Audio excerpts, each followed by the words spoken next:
Hi, I'm David Gant, your Buncombe County Commission Chair. I'd like to talk to you about what we did in our January 3, 2012 meeting, which of course is our first one of the year. Ed Sherry was honored by the North Carolina Library Association as Director of the Year. Ed started working with Buncombe County, shelving books after college. He worked his way up through the system, and during the time that Ed has been our director and still is, he oversaw the biggest expansion of Pack Square Library that they've had since their creation. He oversaw the creation, the beginning of about 4 or 5 libraries outside the city limits.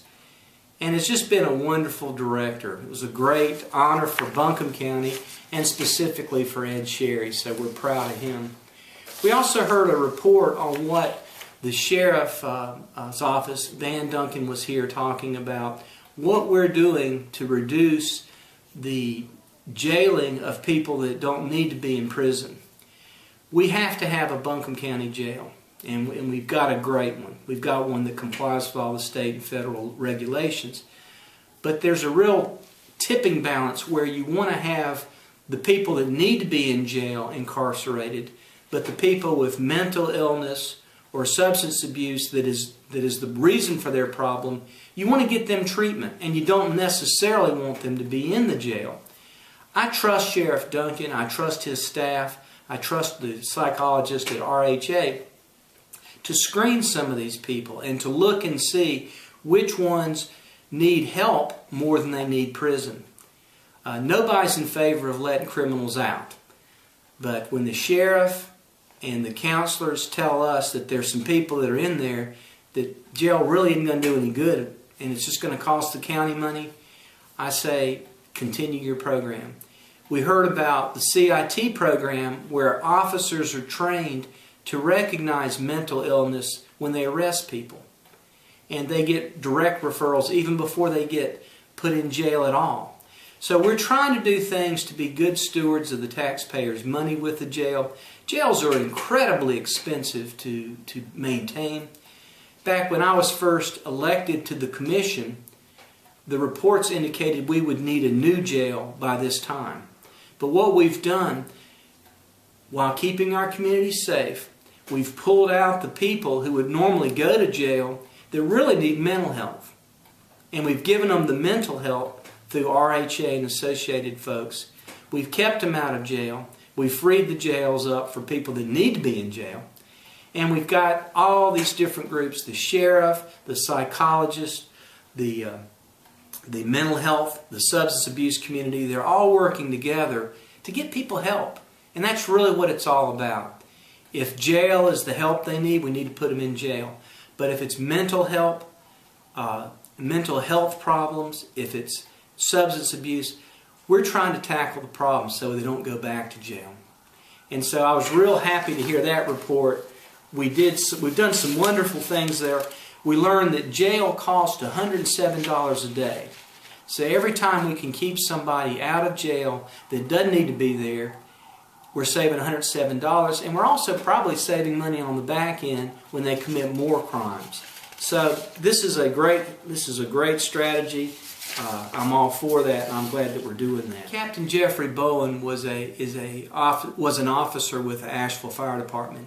In September of this year, Captain Bowen was tragically killed while fighting a fire next to St. Joseph's Hospital.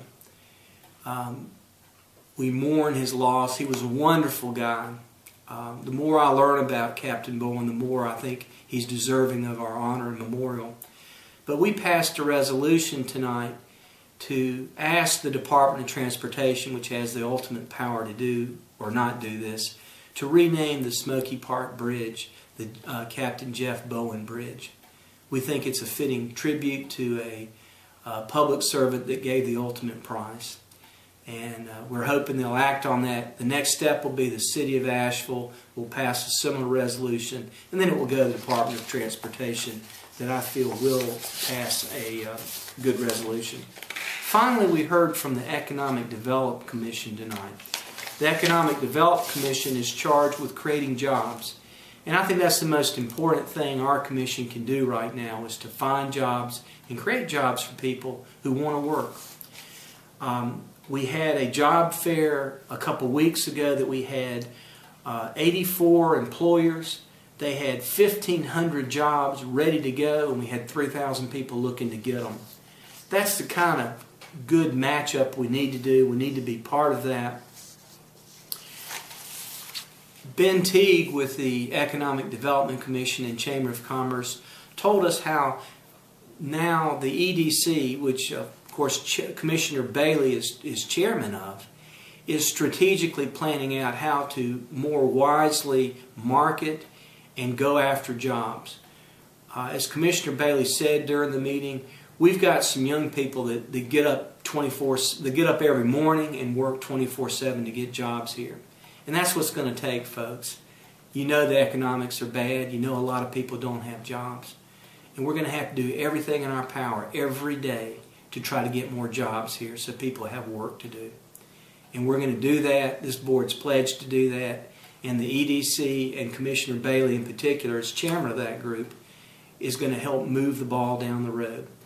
And you have my word and the word of every commissioner that we're going to do everything in our power to get more jobs here. And they're going to be good jobs. They're going to be jobs that make a difference. That's what we did at our first meeting of 2012. We continued our meeting because we're going to get our first report on the salary study. There have been some issues raised about the salaries of the Buncombe County employees, the longevity pay. And we're going to look at that. And the first phase of the study will be presented to us next week in January 10. So we continued the meeting tonight to January 10, which is next week. And we'll start hearing about how we're doing on salaries, how we rank with other places, and get some better grip on what we're doing right and what we're doing wrong. So looking forward to hearing that. I always look forward to talking with you, and thank you for listening to me. I'm David Gant, your County Commission Chair, and it's an honor to serve you.